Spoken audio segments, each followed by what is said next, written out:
All right, all right, all right. Thursday night, we are back. Real Monsters. I'm SK Barrett, and we also have with us Mr. Wes What's up? We are back in the saddle. and special guest Kelly Evans. And I'm here in this. I guess I'm in the saddle too. Hi, how you doing? I didn't know I was supposed to bring a saddle. That's a big saddle. uh, Wow. yeah. Well, I'm Hey. very small. Yeah, I've missed having this show the last few weeks, but it's been, unavoidable, and it probably shouldn't have done the show tonight, but I just could not go another week without doing a show. So here we are, and we are going to talk about one crazy bitch. yeah. Let's just get right in Delphine, there. Delphine LaLaurie, or Madame how Delphine LaLaurie. LaLaurie if you're from the north, and something else if you're from New Orleans. We're gonna have to rely on. LaLaurie. We're gonna have to rely on the person with the New Orleans roots to correct our pronunciation. Yeah, it always heard a lot about her with the blood, the New Orleans blood that runs in my veins. My great grandmother, having been from Mansura, Louisiana, in Voiles Parish, where they have the Cochon de Lait festival, the Nice. pig, every year. Um, she was actually raised in the city, and a second or third cousin of mine actually ran for mayor against Ray Nagin before Katrina and lost, needless to say. Ah, Wow. So you do oh have some Yeah. deep roots down that's there. that was a good election to lose, Yeah. Yeah, if and he ever was there was definitely one. like, yeah, I don't want to touch that. But yeah, and he has a house in the Garden District down there and everything. Wonder how he's doing. Oh, I should nice. contact him. I haven't talked to Leo in a while. Well, So there you go. We're Our, informative and helpful on this channel. we're working on But Bringing family fixing together. on we're working on fixing that. All right, yep. Kelly Evans. Yes. Why the hell should we care about this Louisiana woman from before the Civil War? What the hell did she ever do to anybody? Oh, well, let's see. Where How's that for does a setup? What didn't where she yeah do? where to start? Okay, so let's get it. Okay, so Delphine LaLaurie, she was born in the late 1700s, so 1787, and she married her first husband when she was 13 years old. She came from a very high. She was born in New Orleans, and she came from a very affluential background. So she was used to luxury, used to the rich society of New Orleans. Her parents hosting parties, etc. She married when she was 13, which I sorry, I'm a bit of a medievalist with a sidetrack in serial killers, so I'm not sure the marriage rules in New Orleans back then. 13 seems to me like a little bit on the young side, um, but she Well, married well. a lot of places with parental permission, there was no age limit. Oh, okay. So 13 would have been acceptable? I Oh, I mean, would imagine, yeah. especially considering who her first husband was, a Okay, well, Spanish military man, yeah, I was going to say, with yeah, like he a 30 was. syllable name. that I can't Uh, recall. okay, hang on one sec. I've got his Oh, name you here. I don't have have to trouble. you don't have to look it up. I'm just No, saying I've it's got it in way front of me. So, long. so spouse number one when she was 13 is Don Ramon de Lopez y Angulo, and he only died. He died 4 years later. Hmm. So he died. He died fairly young. But she did travel to Spain with him at one point, so they had a little family. She had one child by him, a daughter, and then her next husband. So she married 3 times actually. So her next husband, Jean Blanc, which was thank God a Hmm. nice easy name to pronounce. She married him when J- she was 21. John White. John White, yeah, John White. She married him and had 4 kids by him. I think there was 3 daughters and a son. And then he passed away. And when she was 38, she married another man, and he was much, much younger than her. So she must have been a looker.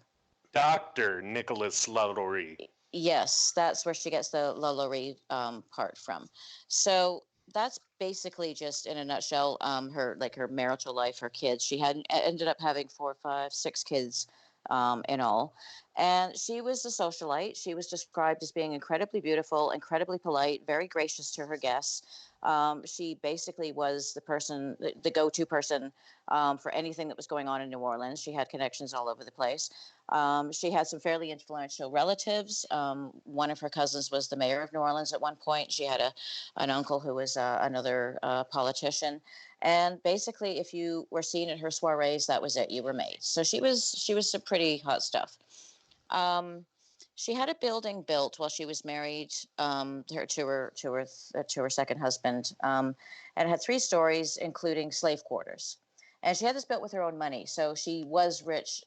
She was independently wealthy, as well as marrying rich 3 times. That is Um, the map that we have in here somewhere, SK, of Yeah. 1140 Royal Street in the yeah, French Quarter. I think it was known as La Maison Blanc, like the White House, like because her last name was Blanc at the time.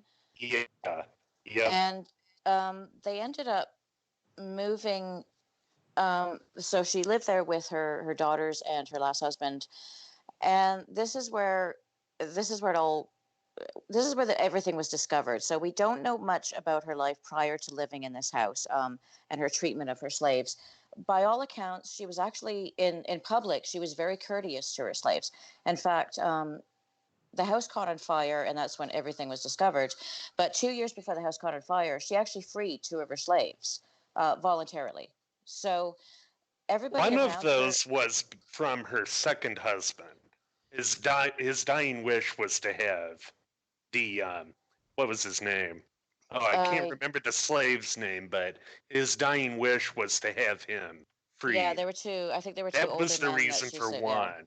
But the Yeah. other one we're not sure about. And even if it was a dying wish, she seemed to, like, at least in public, she made an effort to appear completely gracious, completely good to her slaves, all of that sort of stuff. Yeah. Sounds like my In mom. in the background, however, there's a whole lot of other stuff going on. So in 1834, the house caught on fire. The people rushed in, tried to get into the house, and the LaLauries said, "No, you can't have the keys to the house. Sorry." Um, the house continued to catch flame, and Wait, everybody eventually just well, hold on. Who couldn't have the keys? The fire department? no one Yeah. the people in the town came forward to try and help and put the It fire took a out. magistrate to Yeah, say you're going to let us in. And the reason that the people were clamoring to get the keys is they heard screams from Right. inside that house. yeah. Well, yeah. Nothing suspicious there. No, no, No, no. It's all no. right. We'll let it all burn. But And the, in fact, but that the, was Dr. LaLaurie's answer whenever people would inquire about the slaves there, is Sort of that mind your people own. should Yeah. mind their own damn business, Mind their own basically. business. I think there was a quote in the New Orleans Bee, which is the newspaper that had a lot of this information. He says something about, he actually referred to the laws that were interfering with other people's business. Now Mhm. I want to get back to those laws because that's kind of significant to put the treatment into context of what the laws were at the time. Because I've done a little bit of research on those. So basically, um, prior to this, there had been an incident where a young female slave had thrown herself off the balcony, reputedly because she was afraid of being punished for snagging the mistress's hair. She was brushing the hair and she caught a snag. And rather than be whipped, she threw herself off the balcony and died. So there was an investigation, and they were found to be in breach of the laws of the time. And they were they were forced to give up 9 of their slaves. Not freeing the slaves, just give up 9 of their slaves. To somebody else. Just to somebody else, yeah. But what they But ended now, up doing... wait, do we know that was a suicide? I don't think we do know for certain We whether don't that was know. a suicide. It was At any rate, reported. she did fall off of the So house. there's a lot of stuff about it, just like when I think I was on the Jack the Ripper show. Just like Jack the Ripper, there's a whole bunch of stuff to wade through to get to the truth. So I'm trying to tread a line where I'm sticking as closely to the truth as possible. But when something comes up, I will say, it was reported, or allegedly this was done, or that sort of thing. And one minor point on the fire is that another reason why the townsfolk would want to put the fire out is they wouldn't want it to spread. Yeah, the to buildings were built so close to each other, and they were wooden. Right. And So you can't just say it's all right, we'll let it burn, because no, that's how you got Chicago burned to the ground. well, Oh, sure. Yeah, although Great. this was at least 50 years before that. I know, Well, there's but also the great there was also the Great Fire of London that burned down half of London. So yeah, right. Yeah, a fire was a serious problem in those days. Any fire. yep, And yep, now, absolutely. after that fire, they found out that it was caused by, or do we want to wait on that part of the So hang on a story? sec. So going back just before the fire, she was ordered to surrender 9 slaves, but what she did was she actually got some other family members to buy back the slaves, and they ended up in her house again. So that was one little sneaky thing that she pulled. So, So anyway, so the fire. So eventually, the townspeople and the magistrate get inside, and when they go to the top floor, what they find, and I'm sticking to the contemporary report. So the day after the fire, this New Orleans Bee reported. So basically, what they found were about a dozen slaves tied up, shackled in ways that were illegal, broken bones, injuries that were so horrific that they were surprised the slaves were still alive. That's what was reported at the time. Now we'll get into the other stuff afterwards, because I know there's a lot worse. Was there a count? Was there a head count? 7 is what I had seen. Yeah, I think it was 7, and then the numbers sort of fluctuate depending on who's reporting and how far it is from the actual thing. But yeah, the New Orleans Bee report is 7. And what they also discovered is that there was a 70-year-old woman, a slave, who was in the kitchen. She was shackled to the oven in the kitchen, and she had actually started the fire because she didn't want to live. She did not want to be a slave anymore. She did not want it. She knew what was going on in the attic. She wanted to end it all. And she actually lived. She actually survived. Man. Did she end up staying in the house? Well, after the fire was put out, it was basically ransacked by the townspeople. The LaLauries fled. There's different stories about where they went. So there's one that says they stayed in the States for a little while and then they moved over to Paris. There's one that says they moved immediately to Paris. But we know, or at least we think we know, she died in Paris. So the likelihood is she went sort of immediately to Paris, and never got caught. Wow. How long? How long did she live after the fire? Roughly 2. I want to say it was 8 years after. It depends. Yeah, there's a little bit of confusion because there's actually 2 dates given for her death. So there's an official date that's sort of like the official records in Paris. So that's the 1849 date.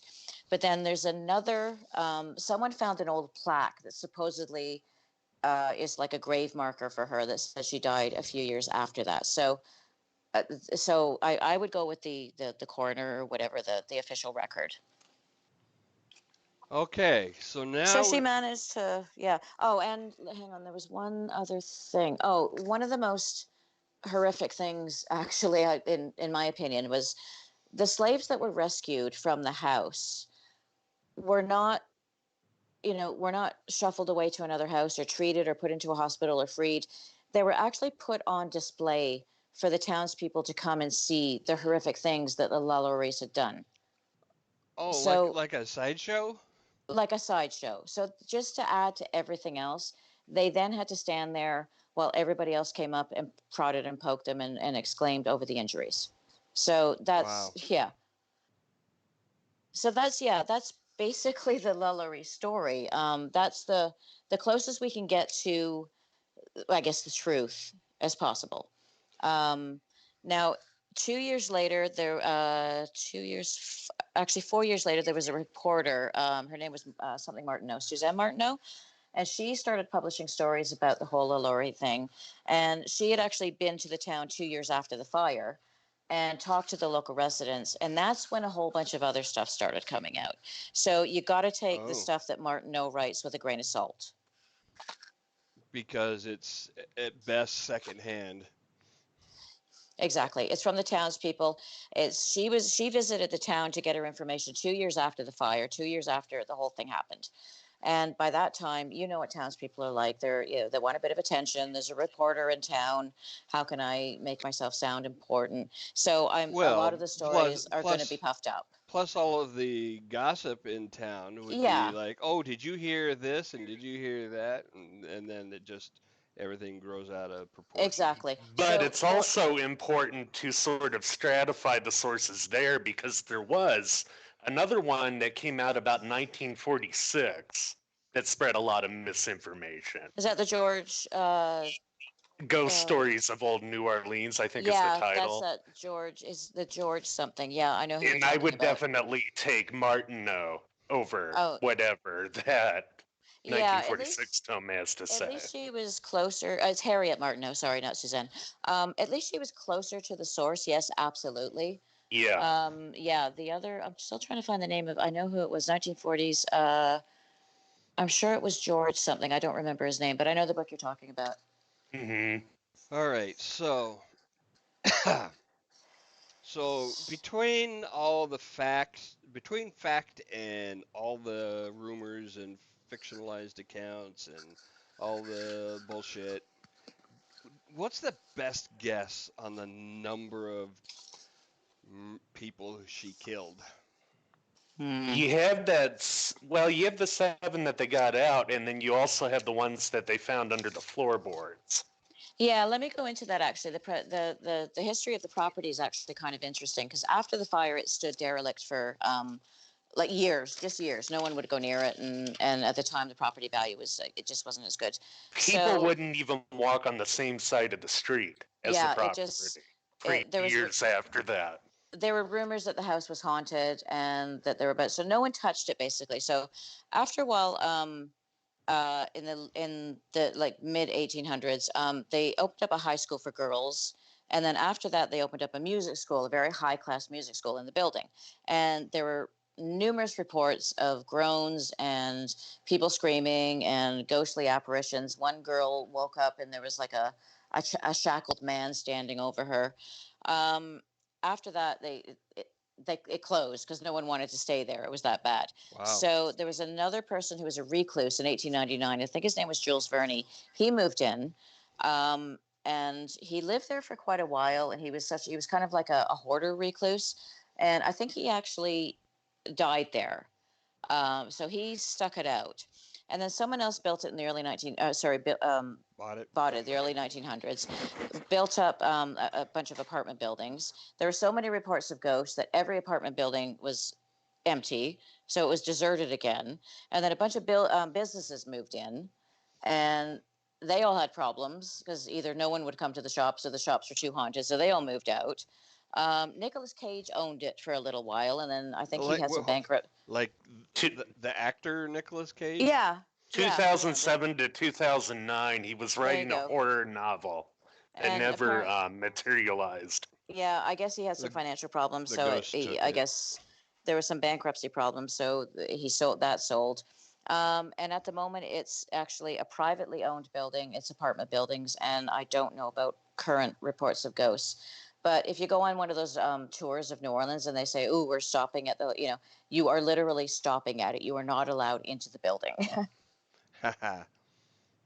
Oh, actually, sorry. The reason I brought all this up is Mhm. because each successive phase of rebuilding revealed more bones. There were bones in the floor. There were bones in the backyard. There were bones in the side yard.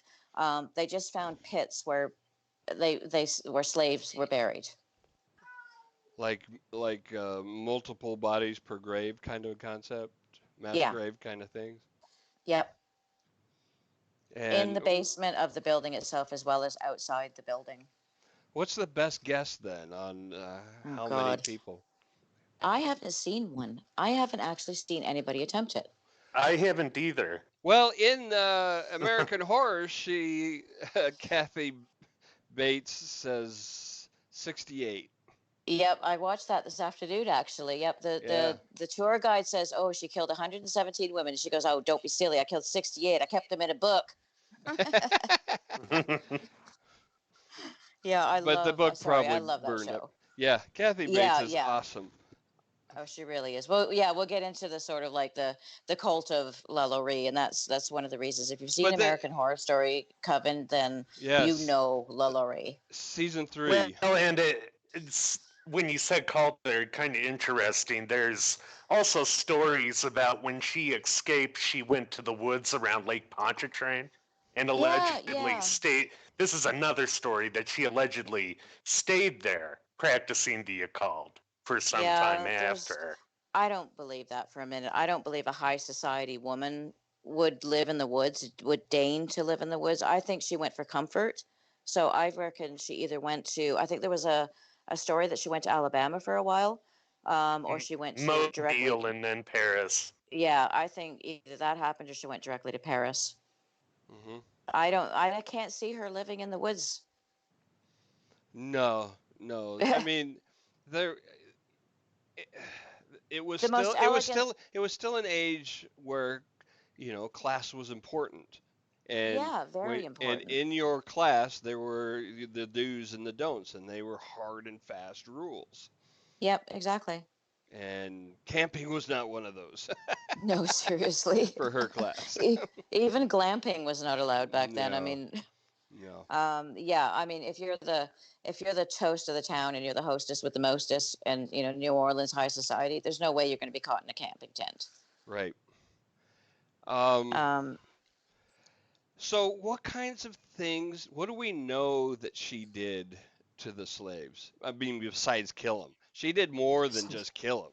She tortured them, well, like depending on ongoing who, you, things, right? yeah, depending on who you believe, and I've actually got a quote from. Okay, so the day after the fire, the New Orleans Bee said. Okay, so the bystanders broke down the doors to the slave quarters and found, quote, seven slaves more or less horribly mutilated, suspended by the neck with their limbs apparently stretched and torn from one extremity to the other. And there are a couple there who had said they'd been there for some months. Um, Subsequently, there was a judge who entered, and his deposition basically said that he found a negress wearing an iron collar, an old Negro woman who had received a very deep wound on her head, who was too weak to be able to walk. So that's what we know based on the day after. It's still fresh in people's minds. Mm-hmm. Now, further going on from that, some of the stuff that, like, for example, Martineau reported, um, there was a couple of people who apparently had their stomachs cut open and the intestines taken out and wrapped around them. There were a lot of them hanged. There were a lot of just cuts and things all over the place. There was one man who apparently was still alive who had a hole in his head and then had a wooden spoon put into his head and apparently to scramble his brains. There were a lot of slaves with broken limbs. Apparently, there was one. She had her limbs broken so that she could fit into the crate that LaLaurie wanted her to fit in. So this is the stuff that came out afterwards. Hmm. With the ones that were inside the crates, that is where you get the myth of the crab woman, for one, Yes, where she exactly. allegedly broke her bones and reset them at Exactly. angles to resemble a crab. Yeah, And then there that's was another myth as part of that of the caterpillar woman, where Yeah, she that's allegedly took all her limbs off and then Yep. left these deep circular wounds on her to make her look like a caterpillar. Yeah, Wow, apparently someone Jesus. found her in a crate. There's also a story that she had actually stuffed some sort of animal excrement, we don't know what animal, down a slave's throat and sewed up her mouth so she couldn't spit it Mhm. out. So, but again, keep in mind this is 4 years after the fire, Right. or later. Some of these stories actually might be from the 1940s book. Yeah, so urban legends have a tendency to grow. Yeah. Um, But having said that, now the source material, and especially the growing and everything, even 2 years after, when Martinique gathered her evidence, keep in mind that 4,000 people came to see the slaves after they were taken from the house and exhibited. That's a 4,000. lot of people. Yeah, that's a Wow. lot of people to see that kind of stuff and have it embedded in their imagination. Right. And I bet nobody bothered to ask the slaves. Oh God, no. God, no. Why would you do that? Well, no, Yeah. you're talking about a time when they were literally viewed as chattel. Yeah. Well, okay, Although so New Orleans had relatively slightly more progressive laws than like Alabama or Mississippi at the time. well, For see, yeah, I instance, was I was actually researching this, and they actually had, okay, so during the sort of the French rule, like the French rule of New Orleans, or sorry, let's just go over Louisiana. During the sort of the French rule of Louisiana, there was something called the Code Noir, and it was developed in France, and it was specifically for how you treat your slaves, both punishment and sort of like treating them fairly. And it was taken up by Louisiana, and then when the Spanish came in, the Spanish, instead of coming up with their own, they actually adopted most of the rules from the Code Noir into their own. So I'm just trying to find, just to give you an example of what some of the rules were, because they were remarkably enlightened. I mean, I'm not condoning, It's a relative thing, slavery. though. It's a, yeah. So let me just, oh, here we go. Okay, so for example, so some of the prohibitions, for example, slaves can't carry weapons except under the permission of their masters for hunting. One of the interesting ones is slaves should not sell sugarcane even with the permission of their masters, which is kind of weird. Yeah. Masters must give food, quantity, and clothes to their slaves, even to those who are sick and old. Um, a slave who struck his master or wife must be executed. So, sort of things like that. And then there's different things on punishments. But there's also things like, let's see. So if there's children between a female slave and a free man, if the father is unmarried, he's free and unmarried, he has to marry the slave, thus Oh, freeing her and her children from slavery. wow. Otherwise, if he's married, there would be a fine for both the father and the slave's master if it was a different master, and the fine was 2,000 pounds of sugar. Oh, that's a lot. That's Yeah. huge. mhm. Let's see. I'm just trying to think of some of the other stuff. No, they actually had some pretty good, like they actually had very specific rules about, for example, the type of neck irons you could wear, and that's why the neck iron thing keeps coming up with LaLaurie. The type of neck irons she was using, I think, were illegal under the code at the time. Okay. So Mhm. that's why it's actually commented on. I saw a negress with a neck iron. Otherwise, why comment on it? Right. So there were very Right. specific rules about how you In treated other your states, that slaves. would not have warranted comment. Exactly. Yeah. Louisiana was, like And you said, pretty yeah, advanced. and looking at New Orleans itself too, you also had more mixing between the races than other areas. Yeah, You know, and you there were have the specific. Yeah, there were very the specific Creole rules about. Yeah. communities and Yeah. all those others that you don't have anywhere else in the But South at the time. Louisiana was also one of the only states, I think, that actually let slaves buy their freedom. Yep. Okay. Um, so that's another thing I remember. But I'm trying to think of some of the. they would have to have some means of earning money then. Exactly. Yeah. I mean, it was a system set against them, but if you Yeah. could manage it, then you were permitted to legally, whereas other states wouldn't allow that. Yeah. So I want to take this for another direction for a minute, if that's all right. And I that expected nothing less. You're catching on. Yeah. um, One of the things that we know about serial killers is they tend to tend to start fairly young. I mean, not necessarily killing young, but the signs start coming out in their early years. Yep. And what the common stuff is that they torture animals and various set fires or things of this nature. Um, I'm guessing we don't know enough about her early years to know if that was the case, except she had two dead husbands. Well, I don't think there was any suspicion cast on her for the death of her husbands. I've Well, not Yeah, seen. I I've not. am I've not not aware of seen. any either. I know there wasn't, Well, but okay. she So wasn't suspected of murdering slaves until she was, just along those lines, let's talk about this way. So most serial killers who are poisoners stick with their MO. right? She was not a poisoner. Nope. So her husbands would have had to have either suffered some sort of ghastly limb gash, something on their body, and that would have cast suspicion, or she was a poisoner and she changed her MO completely. She had two rich husbands. I mean, why would you change? Why would you change up from one husband to another? It's basically a More. sideways move for her. Okay. But That's anyway, yeah, fair explanation. But it so could be. then You never know. what set her off then? Was it her So, husband? well, we There's okay. So, one theory with that actually that it involved her uncle having died in that slave rebellion that we touched on. oh, And that's then in interesting. 1811, her mother died in a slave rebellion, a separate rebellion. Mm. And then that might have set her off Do we somewhat know? initially. Do we know how old she was during those rebellions? Because if she was quite young, absolutely. But then she might Um, have started younger, and we would have had more signs. she would have been roughly 24 in 1811. Okay. So That maybe is, a little bit. Delphine would have been. Yeah, Yeah.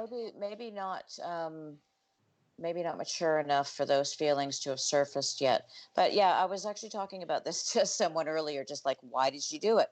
Um, we reckon because, okay, so that might have been why, like, that caused the proclivity, why go after slaves.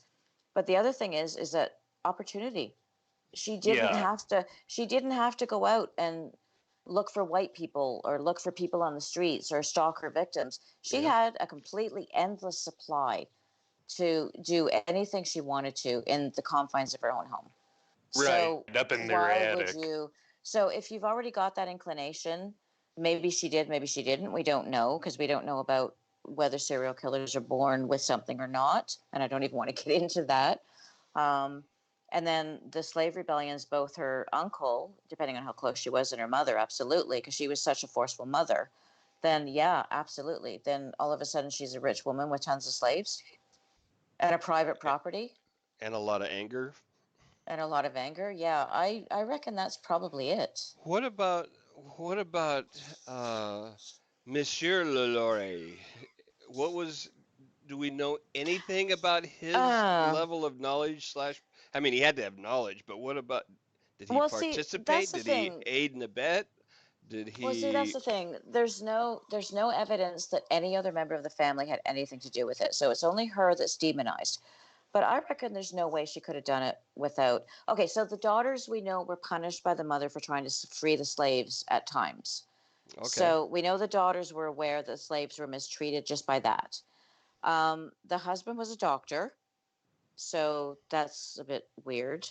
right. Um, he lived in the same house. He can't not have been aware of it. And the fact that he was telling people that, he told the magistrates who came earlier, he quoted that he said something about the law interfering with people's lives, meant that he probably disagreed with the current slave laws. So, yeah, he had to be complicit. Had to be. Absolutely.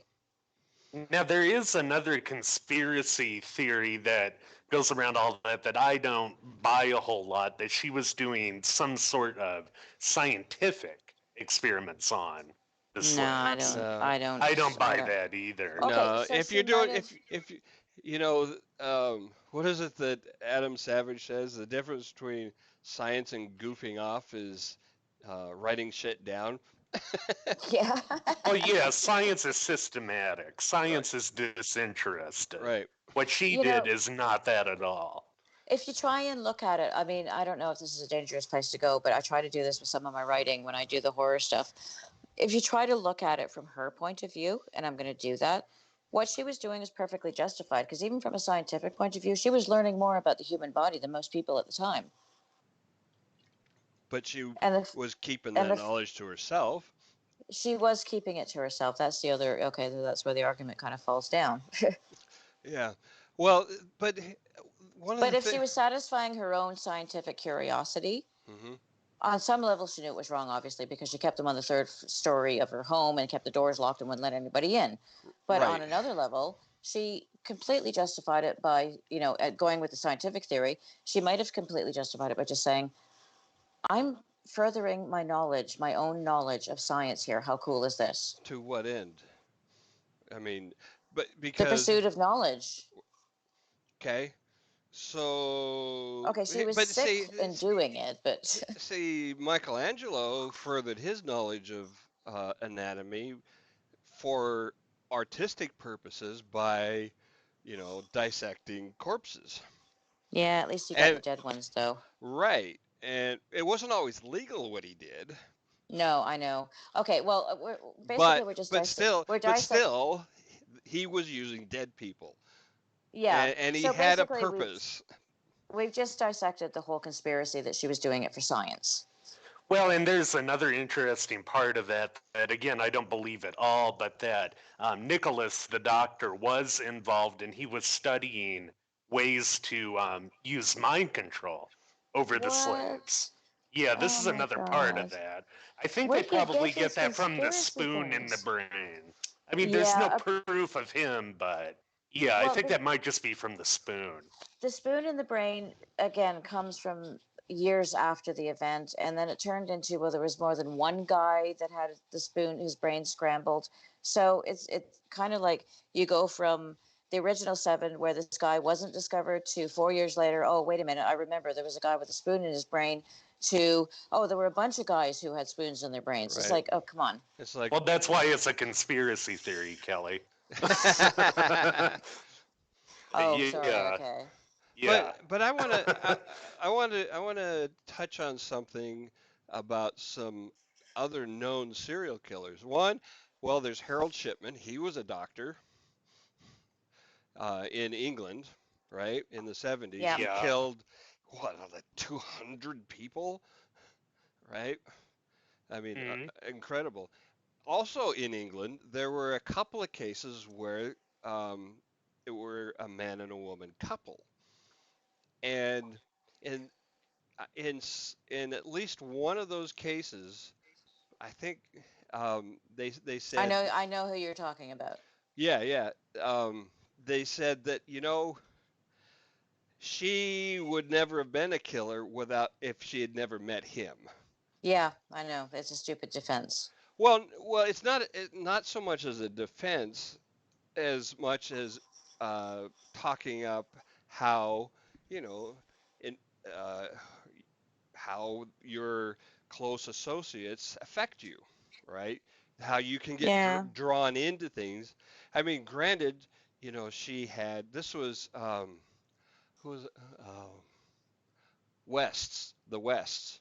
Yeah, I was just thinking you're talking about Rosemary West, and I was going to Yeah, say it, but I wasn't sure if okay.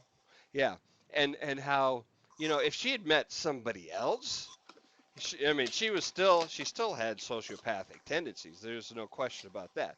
But But what her crimes but would have with been less if she had met someone else, or just the yeah, opportunity was Uh, there with him. yeah, but because she met up with Fred and they together developed this MO that that to me is kind of like the devil made me do it. You Yeah, know, well, but I this don't. but it, that is some weak tea. Uh, I'm just reporting what I've heard, and but you know what? Who you associate really does have an impact on you. Yeah, You I know. know? I was just thinking, actually, the Slender Man case. It Right. was all Yeah. down. It was all down to who they were associating with and sort of a group psychosis thing. Yeah. Right. You Yeah, I know. mean, you lie down with dogs, you get fleas, Okay, sure, so but let's take this back to Delphine. Oh, Right. and by the way, just in case Jesse is watching this and he commented on it, and I think it was Wednesday, Delphine is based on the Greek name from the Delphi, where The the oracle Oracle. was. There was sort of a Greek revival thing going on at the time, so that's why she was named Delphine. That's just for There you go, Jesse. Jesse. Um, sorry. So and I'm totally speculating here, and I don't expect there's any evidence at all, but maybe like they're like two chemical compounds, Delphine and what was his name? Her husband, Nicholas. Nicholas, that separately they're fairly inert, but when you combine them together, kabooey. So you reckon he's the brains behind the operation? I don't know.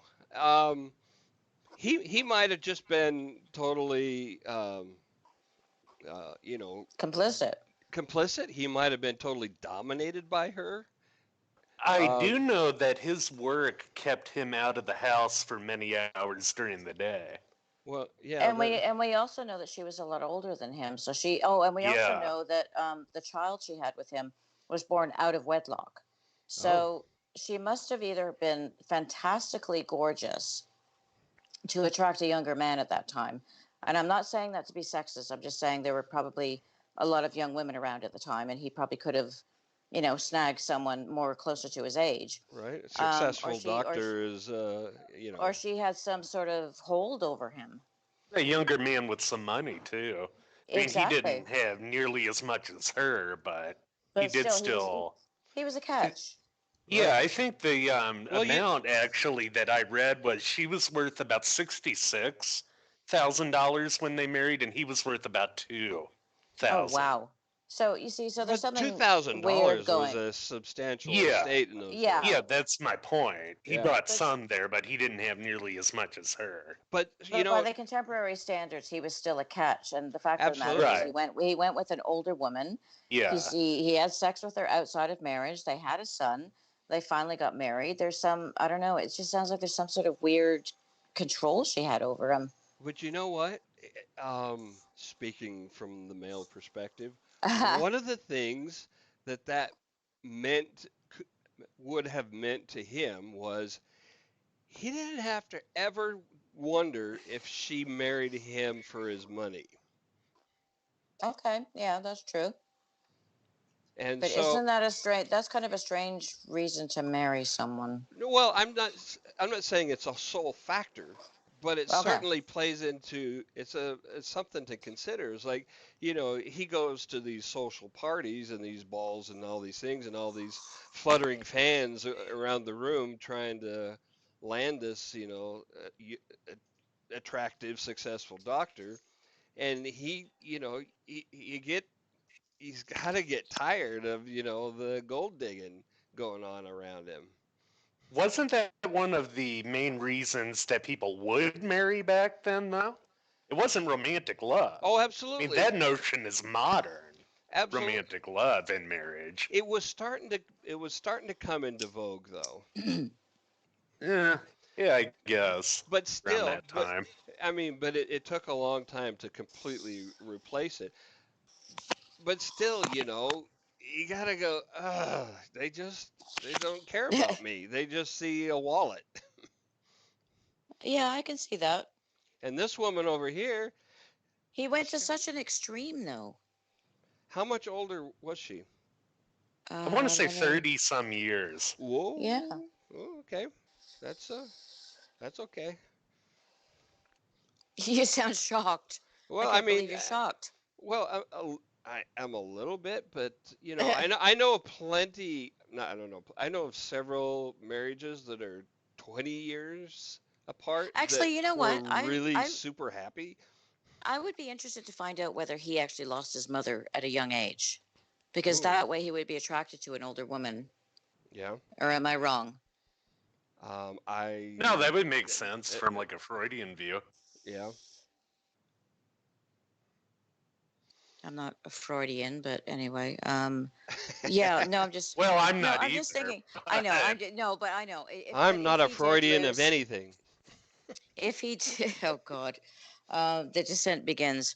No, I'm just thinking if he did lose his mother at a young age, then he would be looking for some sort of comfort or something to fill the gap that he didn't have when he was a child. If we're getting deep into the psychoanalysis.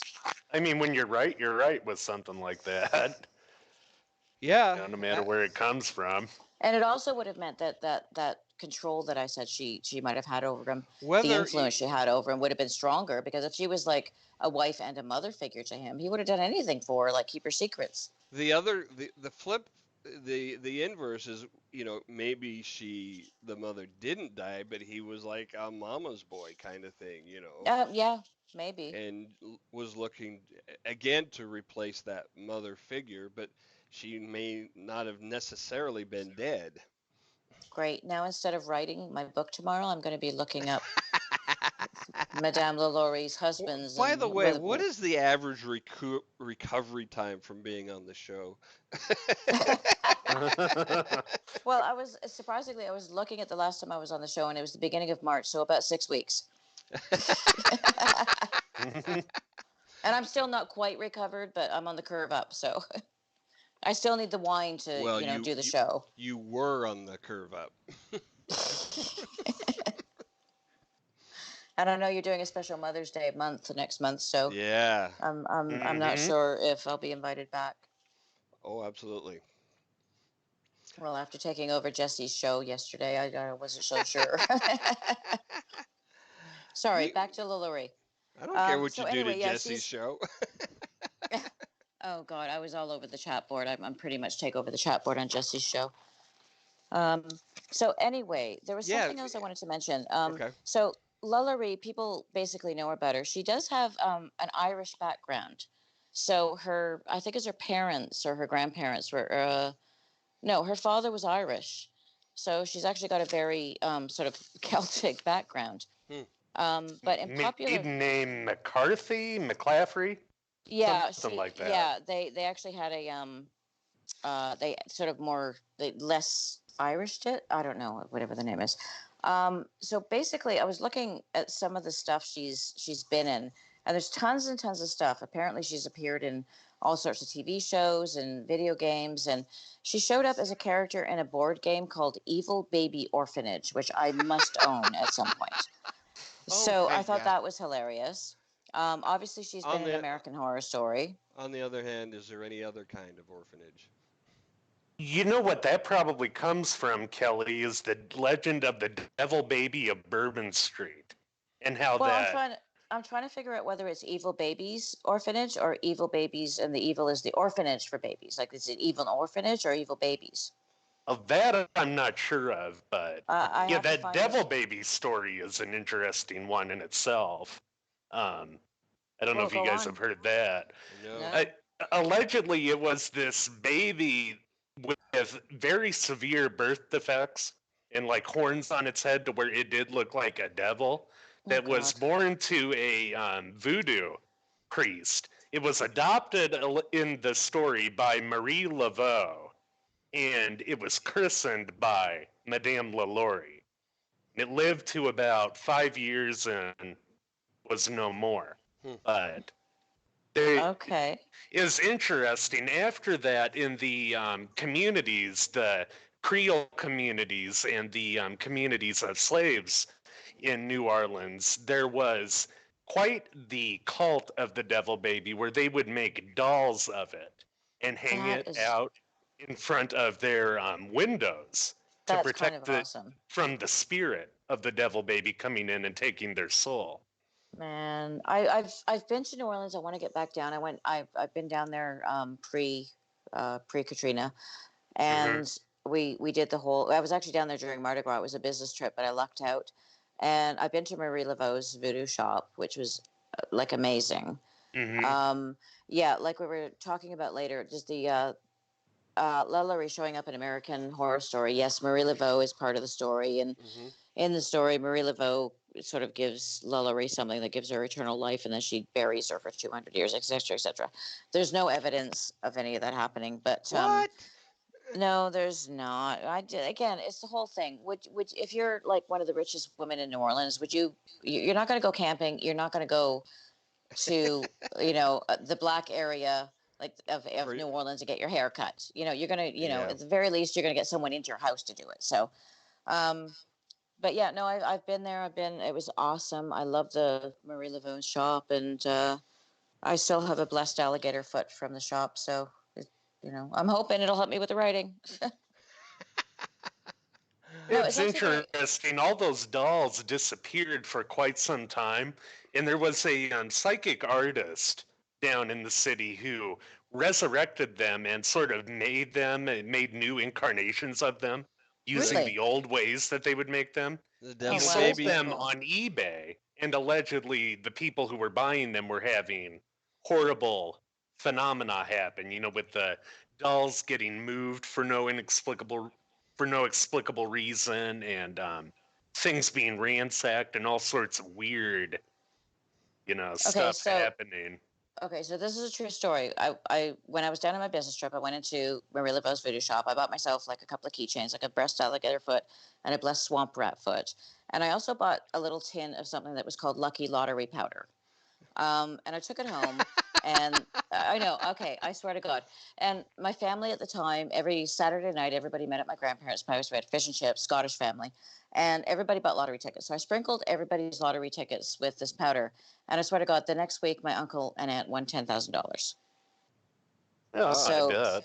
after years of playing, nothing, 5 and $10, they won 10 grand. And that was my cousin's braces paid for. People still take all sorts of, trinkets and offerings to Marie Laveau's grave Yeah, down I there. know. I saw that. That's interesting. They're getting a little bit upset by that because it's kind of they're trampling the grave and disrespecting it. Yeah. Well, and it's interesting when during the time of the Devil Baby, when it was still allegedly alive, Marie Laveau supposedly would go around and seeing these dolls hanging in the windows say, "No, we don't want that. It brings attention to the real problems of the real Devil Baby." That's just so bizarre. I'm gonna have to look up Devil Baby. Add that to the list tomorrow. The Devil Baby of Bourbon Street. The Devil Baby of Bourbon Street and Marie Laveau's husband and when did their mothers die? Okay, got it. So No, no, not Marie Laveau's husband, LaLaurie's Oh, sorry, husband. LaLaurie's husband. Yeah. Sorry, yeah. yeah, I don't get the concept of hanging an effigy of the thing you're trying to repel. That seems counterintuitive to me. What? Wait a minute. You mean putting an elf on the shelf doesn't keep the elves away? Uh, Damn, I've been doing it wrong all these years. I just use shotguns. I don't know what I'm everybody just trying else to keep does. the little buggers out of my house. I put one of those things up. It's creepy as hell. I thought it's supposed to keep them away. Oh, okay. Thanks. Well, I mean, they don't put giant stuffed crows out in the cornfield. Oh, this is true. They should The try Devil that. Baby dolls were primarily carved out of gourds. I know, That is so creepy. but still, what I'm saying is yeah, you tend to not put the thing you're trying to keep away as the effigy of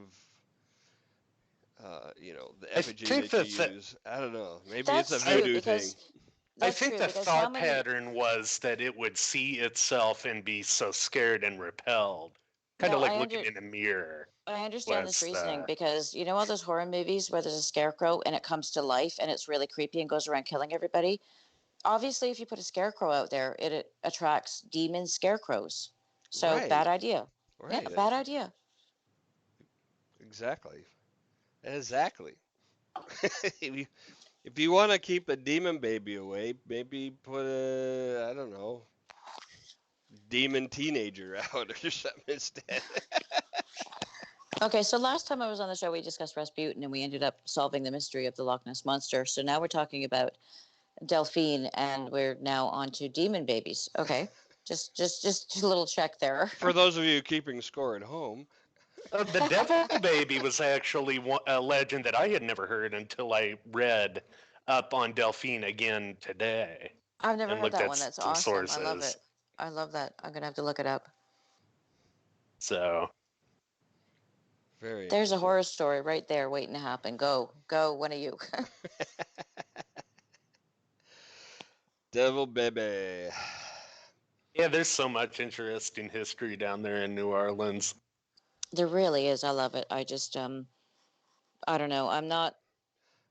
I think one of my favorites, it's not related to a monster, is Jean Lafitte, the Pirate of the Bayou.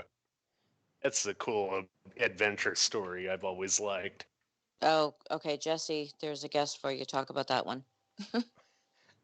But Hey, No, I like. I, I'm not interested in modern history. I'm traditionally a medievalist, but New Orleans really, really. I just loved it. hmm yeah, well, there aren't a lot of, I mean, the farther west you go, the newer everything is. Um, Yep. but New Orleans is kind of an oasis of antiquity. I mean, relative to the continent, of course. It's certainly a character Sure. of all Um, the cities I've been to. It's got quite a character. yeah, yeah. It was it was a very isolated region for a long, long time. Still is in quite a few areas down there. But during the time when Delphine's parents came over, it was a heavy French area. I mean, obviously Hmm. because the French had settled in the south more than the north, and then when the Spanish took over, it was still heavily French. So it seemed like a natural choice for a lot of people to migrate to. I had a question about the ransacking after the fire. Yep, Was that just like pillaging, or was that like rioting kind of thing? The it way was I mixed.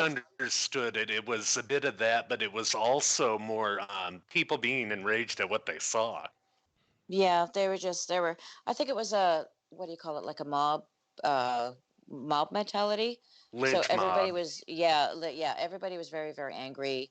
And then the mentality took over, and even people who possibly weren't even there when the fire was there may have gone in and just trashed the place just because the feeling spread. Yeah, people were pretty disgusted by the whole thing.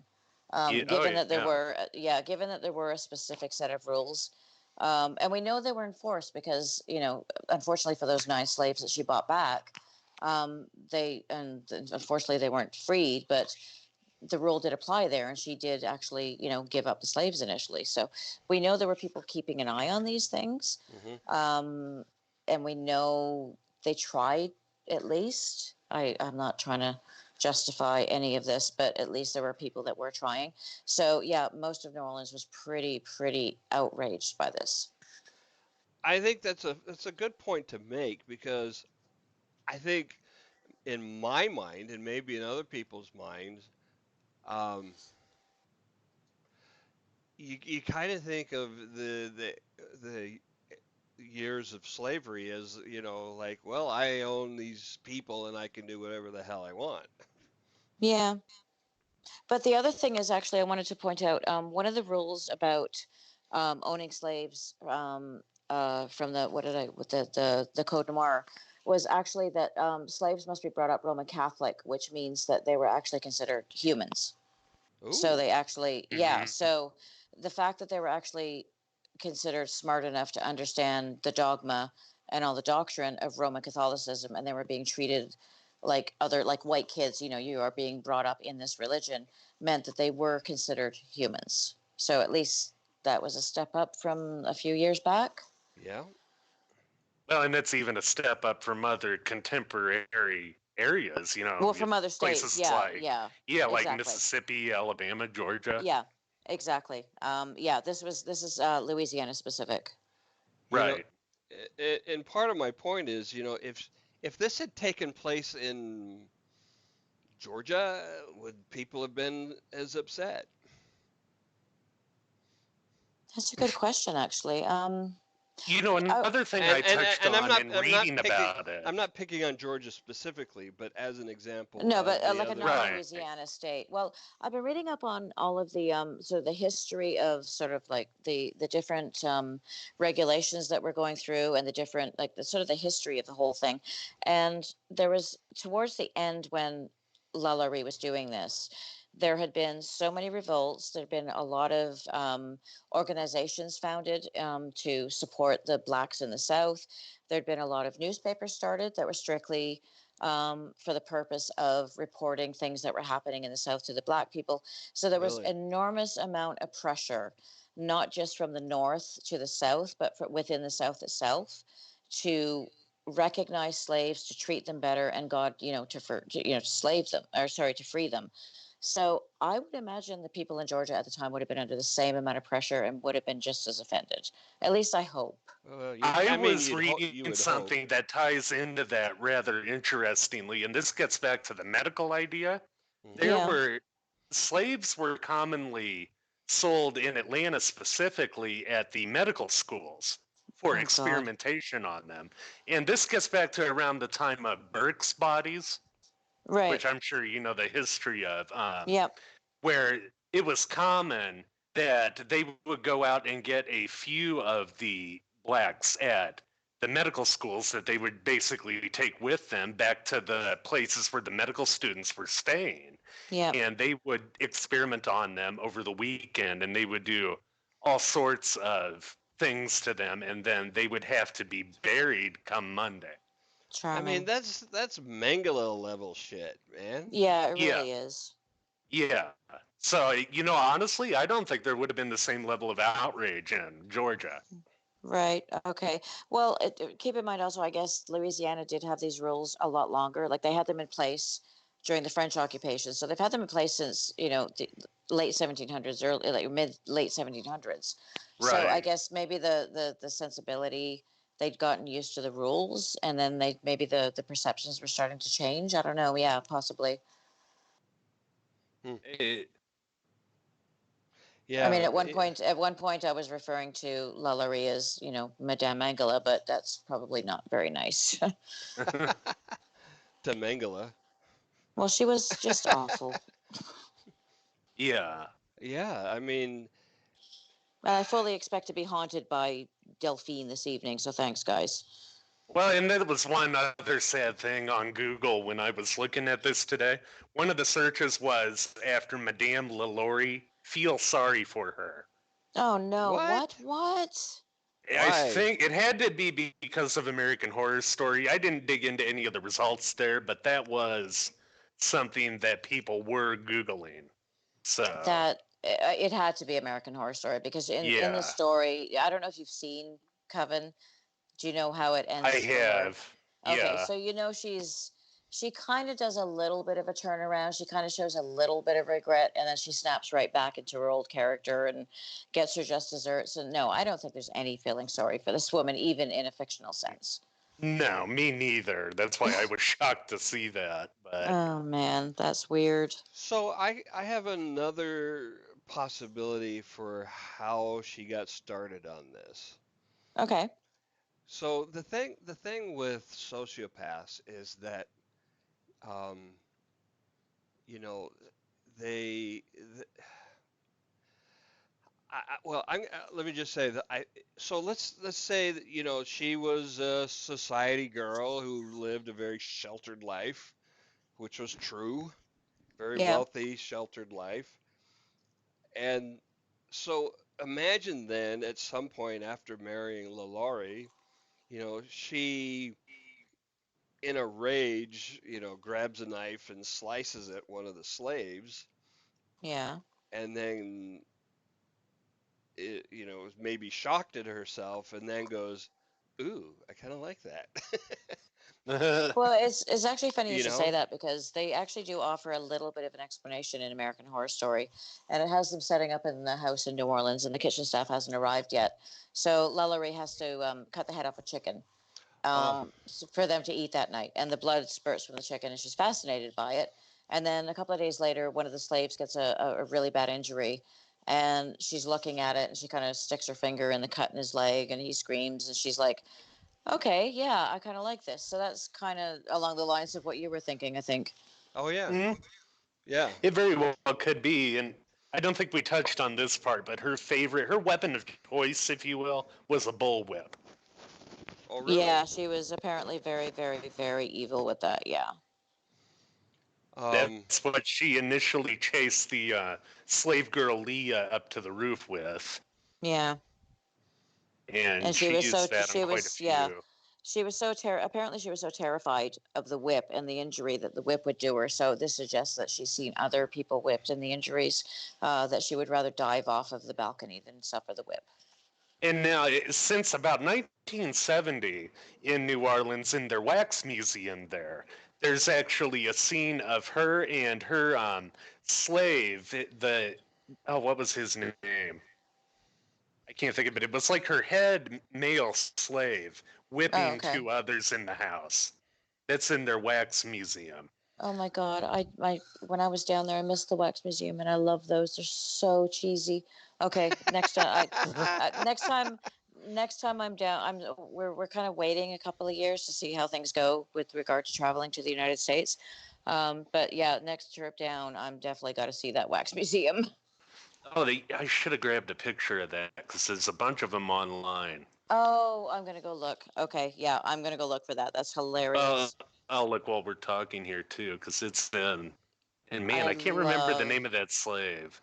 I do love wax museums.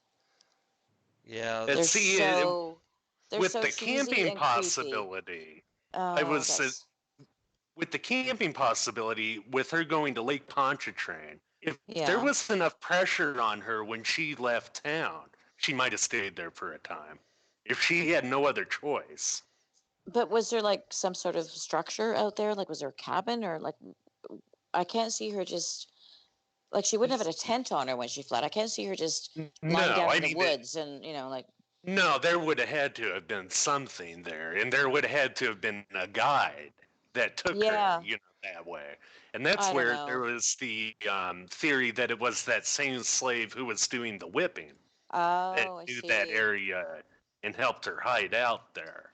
I don't know. I'd say that was the least plausible of all the theories we have. seems like the easiest option is just to jump on a boat. Yeah, Yeah, but exactly. you're gonna have to get out of there if people are, coming for your head. But remember, they also had a period of time between telling people to go away, they're not giving the keys over, and actually handing over the keys because they were forced to. So Mm, they could have gathered up, as much as possible. Plus, they might have had money in different banks. She could have, they could have access to different banks. We also don't know what happened to her husband. Like, I'm assuming he fled with her, and her daughters, because all we know of is like about the death of Marie in Paris, but I don't know when her husband died, whether he stuck around, whether he left with her. I don't know if yeah, Wes, do you know any of this? he gets kind of overshadowed by her. I don't know his death Yeah, date. and the Here, daughters as well. I don't know much about them either. well, crap! It's not letting me put the URL in the chat of this picture. I'll add it to the list of things I'm going to be spending time on tomorrow. Yeah, the the kids, holy shit, having Well, a they must having. have. I mean, They obviously knew, and yeah, yeah, I guess that, yeah, the I stigma. sent it Like, via Skype. You can see the picture. I can, okay, well, I can see the URL, but I'll take a look at it. Yep. Um, yeah, I guess if we have the evidence that LaLaurie was punishing her children for trying to help the slaves, then obviously they were of a different mind than her. right. And would you wanted to flee with your mother, or would you have maybe tried to? They couldn't have made it on their own. I think they were unmarried at the time, which sounds terrible. A single woman making it on her own in New Orleans, but that's the way it But that's the was. reality. I mean, if Yeah, they had no personal resources, yeah, exactly. um, and they wouldn't have wanted to stay. They would have seen, you know, they would have a pretty good idea how things are going and turning Yeah, against the there's, family. You don't want to stick yeah, around for that. yeah. Even, There's nowhere they could have stayed. yeah, I mean, again, you get into the class rules, and that would have been, you know, even if they had, you know, girlfriends, families that might have otherwise been willing to take them in under those circumstances, that would have been, unthinkable. Well, they could have been seen as innocents, especially if, like I said, we know that she didn't want them helping the slaves. But yeah, with that last name, no, I don't think they would have gotten very far. Not No, in New Orleans. no. Chances are they fled with mom, And supposedly dad, but and who knows? supposedly, yeah, that's who knows, yeah. Which is very weird because it's like for me as a medievalist, I get used to not having a lot of information because there were no records. But to me, this is fairly modern stuff going on, Hmm. and I'm really surprised there's not more records, involving. Well, I don't know. I guess unless she did something horrendous when she was in France, there wouldn't be, would there? No, Hmm. she would have done everything possible to not get attention, right? Well, see, that brings up the other question about serial killers. Would it be possible for her to just stop? It's rare, but Yeah, you look at was it BTK Wes who had the Eh, 10 years He had the gaps? longest cooling off period, yeah. Yeah, No doubt about it. It was him. but and I can't see if she's truly one of the like sort of like the stereotypical, and I know I'm generalizing, serial killers that we're looking at. I can't see, like, she got away scot free. She suffered no punishment. I can't see her not continuing the behavior, but maybe except she didn't except just didn't. her the she couldn't play the game by her rules in France. Oh, that's true actually, and they did have more progressive rules about slavery in France at the time. Yeah, and they were on the verge of freeing their slaves too, right? I was just thinking, I think actually it might have been around the time that they were like slaves were illegal, so that could be possible. And so her entire game would have been, unplayable by her own rules. And Yeah, so that's true. it might have been, challenging for her to not continue, but at the same time, she couldn't Well, because and because it depends on how long she was alive when she was over there, too. Yeah. If it was, I mean, there's an interesting story about how she died. I'm not sure Oh, is if this the there's boar? any, yeah, the boar hunting accident over there. tell us about that. She was allegedly, I guess, mauled by a boar on a hunting trip of some sort, I think is the Unsubstantiated story. story. Yeah, unsubstantiated, yeah, but a story nonetheless.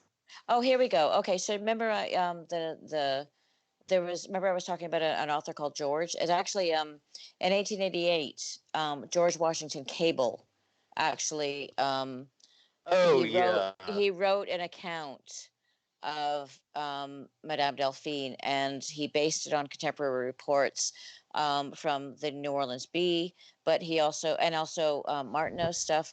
But then he also added a bunch of his own stuff and speculation with no attribution. Hmm. So I think a lot of the stuff we get, especially the book that came out in the 40s, probably came Hmm. from him. Yeah, that was in, what was the name of the magazine? The New Orleans Bee. No. It was something Citizen that Cable wrote for. Oh, right. Hang on. I just had it actually. New Citizen, maybe? Hang on a minute. All I've got is the New Orleans Bee and the Advertiser. Oh, no, that's all I got. I'll have to look that up too. Yeah. He wrote that for some magazine from out east, I thought. Okay. But see, that's, not that much after, but enough that the stories have expanded. And I think a lot of the stuff that people are talking about, the stuff that she did, the horrific stuff that she did. So that's where the number expands from the original 7 to, the 60, whatever, 68 or 63 that Kathy Bates quoted. Hmm. But it still was a good number. Oh, I yeah. mean, I Yeah. mean, it Well, puts, considering all the bodies they found, yeah. yeah, I mean, it definitely puts her in the top echelon of murderers in this country. Oh, yeah. Well, I I mean, did find the Bundy complete was like a Washington Cable. dozen. Bundy was only like a dozen or so, or 20-ish something like that. So And she I beats say him, definitely. only. Yeah.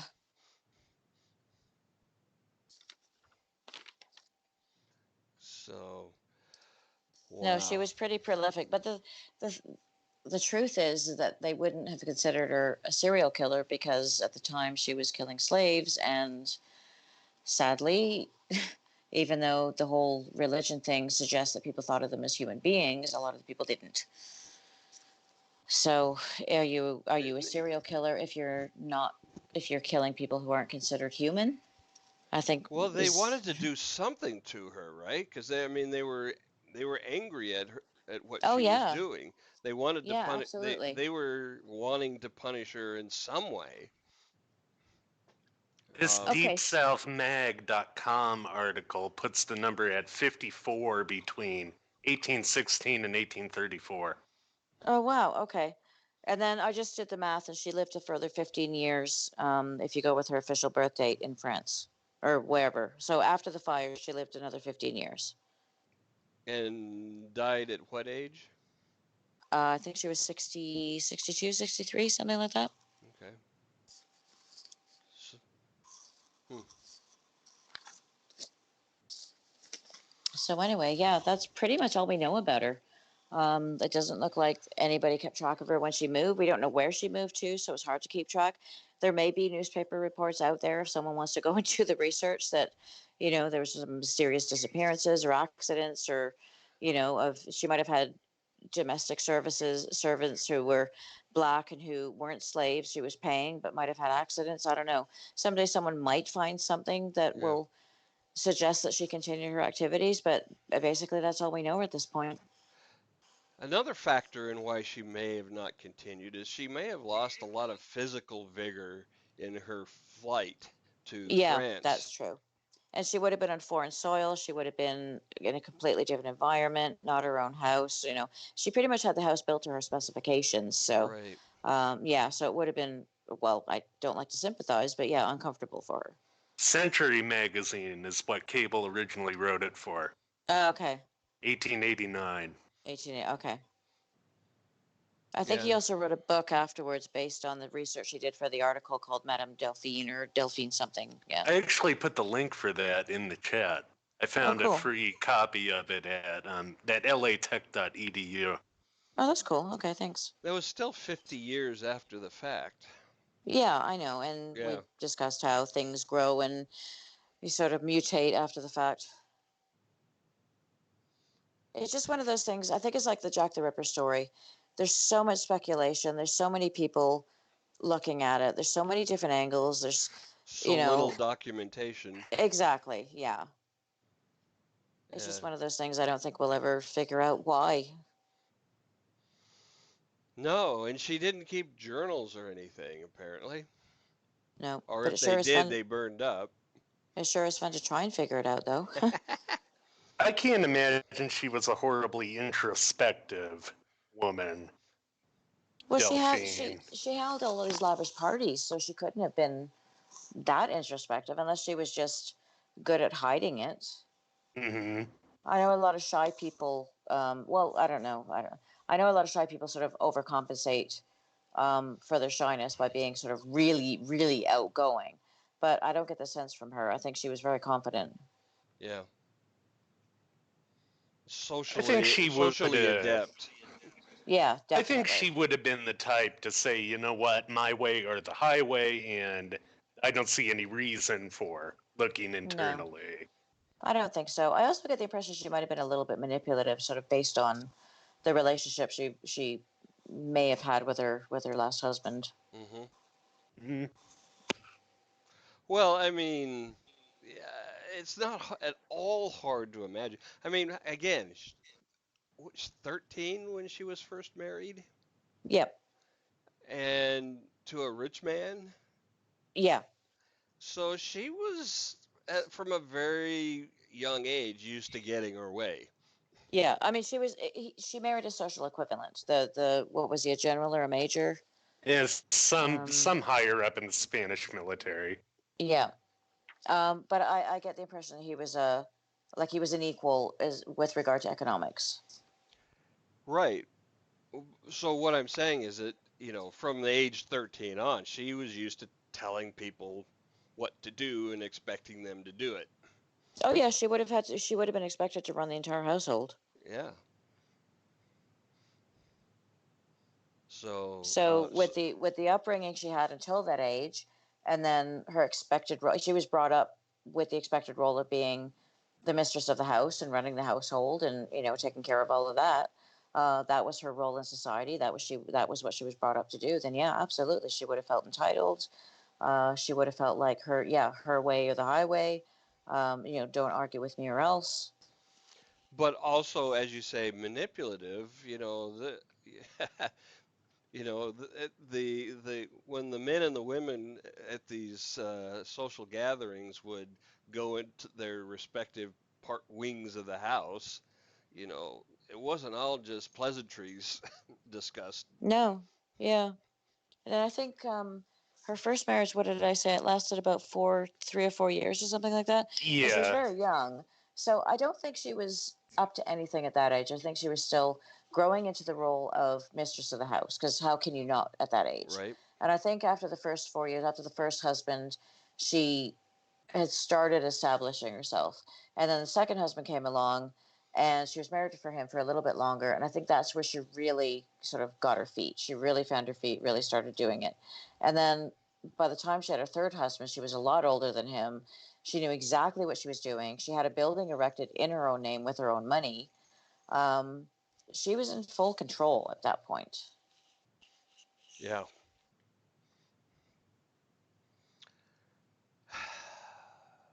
Holy shit! What a woman, man. Yes, and she appears in Evil Baby Orphanage, which I swear to God, I've got to find that game. I just sorry, I'm hooked on that. That's an actual thing, huh? It's just fun to say, Evil Baby Orphanage. Yeah. It's like that Monkey Puppy Baby. Oh God, you got that stuck in my head now. I love that. Sorry, Evil Baby Orphanage. Evil Baby Orphanage. Okay. On that note, On that note, anything else to add? Anyone? Not Anyone? don't I think that's I'm all lauried out. Okay. Going once, going twice. Sold. Thank you so much for being on the show again, Kelly. No problem. I always I enjoy it. hate to cut this short, but I have to pee like a racehorse. All So. right. No long goodbyes tonight. Elegant, See you guys. All right. Bye. classy.